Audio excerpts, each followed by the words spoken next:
pursue the Senate today.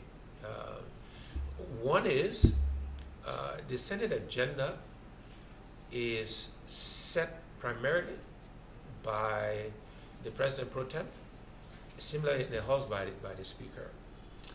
And today, unfortunately, both those roles are held by the ruling party. And if I went into the Senate, and I'm sure I could have an impact, because I will be viewed as a threat, because I am viewed as a threat, there will be determination that I'm not successful.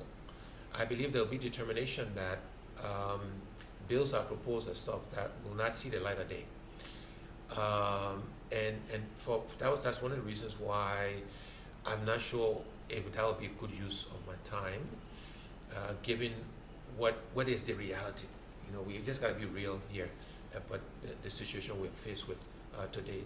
Similarly, that's why I don't make public of the businesses I invest in that create jobs. In fact, there's been a real life case, I'll say to all of you listening, that a suspicion of a business that I'm invested in, and some group of people went and attacked their equipment and the generator room and that kind of stuff, claiming that they were trying to hurt a business I was invested in.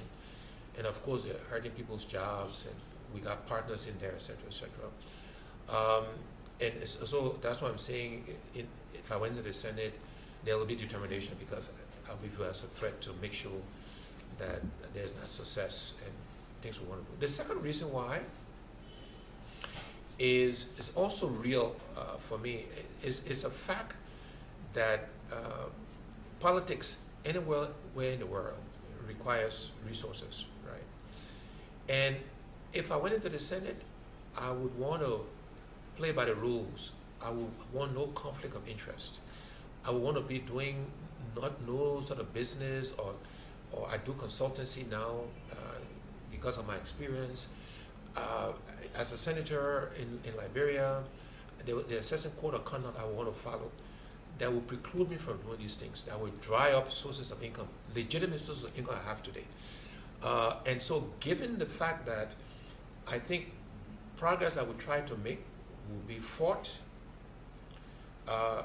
combined with the fact that because I want to be a full-time senator and do it the right way, that it will drive some sources of revenue that I need to fund the foundation, to fund these programs, that kind of stuff. That combination makes it difficult to try to consider the Senate. So that's why important institution, important role.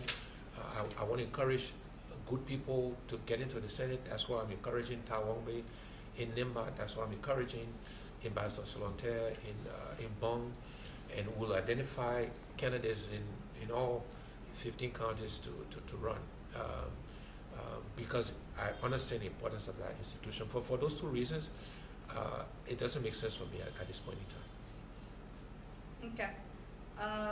We have a question here, a couple of questions here. But I would take one or two more, because Right. as you know, I have a 4 o'clock, and I like to be on time and not keep people waiting. And again, people know this will not be my last podcast. We do this every month, and we'll also do some radio interviews from time to time as well. But let's take the last two questions. Okay, so the one question here, two persons has asked about the same-sex marriage or gay question. Do you support same-sex marriage? Joseph Allah is asking, and another person said, is it true that you support gay? Yeah, no. I mean, look, the same question, and this is a narrative that's been played and used politically. I do not support same-sex marriage. Never have.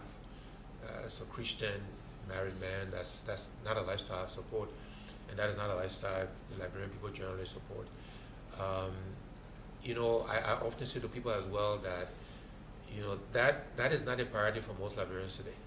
Liberians want jobs, they want better healthcare, they want better education, they want better infrastructure, etc., etc., and that's where we should focus our energy, and that's where my energy is focused.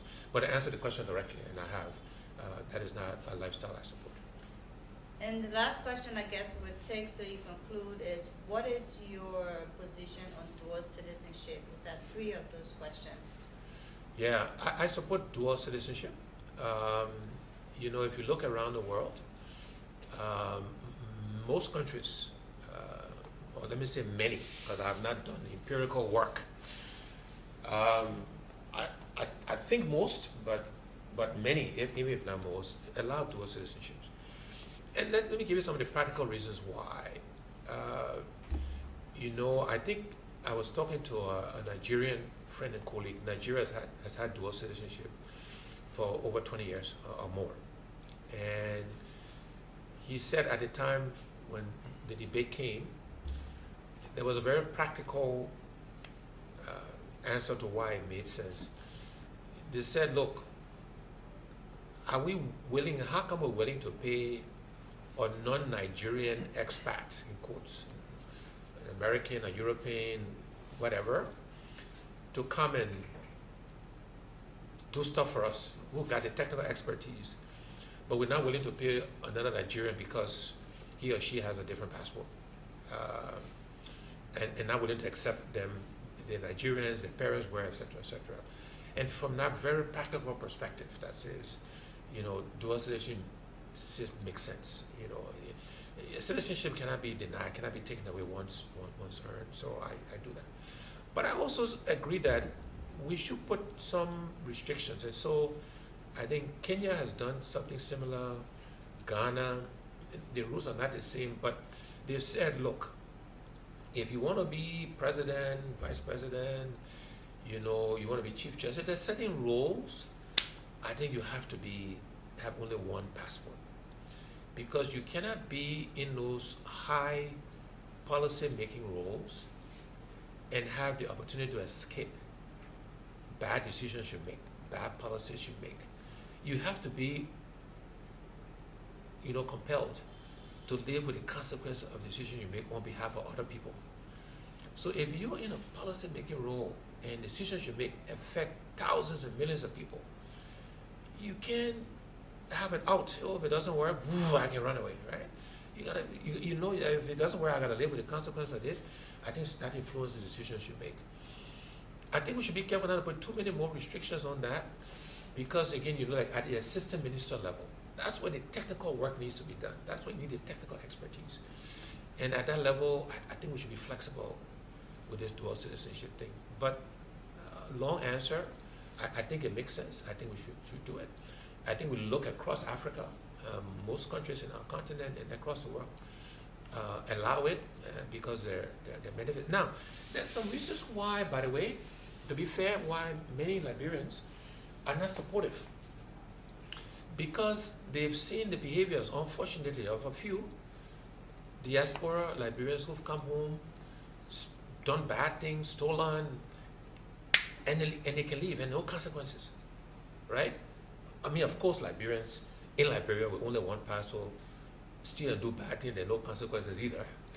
But the fact that they can leave and walk away, Liberians are reticent, and you can understand that, right? I mean, so we got to be sensitive to both sides of the argument, and not be condescending, and just understand why people feel the way they do, and try to explain and help them understand the values or the benefit, why it makes sense. Unfortunately, again, not many, but a few diaspora Liberians come in and kind of look down on people here, and I say very condescending, and because you've had the blessings of being able to go to a different country and get different sets of experiences, it doesn't make you any better. And again, this is very few people that do this, by the way. Most Liberians are, understand this and that sort of stuff. But those few examples of when that happens, it colors things for everybody. It paints everybody bad, even though the majority of the diaspora Liberians don't do these things. And I want to make that point. But a few do, and it makes it difficult for the others who don't do that. But look, let me end.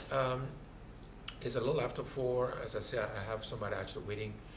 We're in, by the way, we're in the lobby of the Cummings Foundation, and so people are actually waiting outside to come and see me. You know, just for the record, I spend most of my time here at the foundation office, business calls, meeting people, etc., etc. I spend about a day, a week or so at the party office, so I'm not, you know, contrary to popularly driven and in the political stuff every day of my life. But I want to thank you again for those listening in. Thanks for your questions, all good questions, except for the one that said I'm sponsoring protests.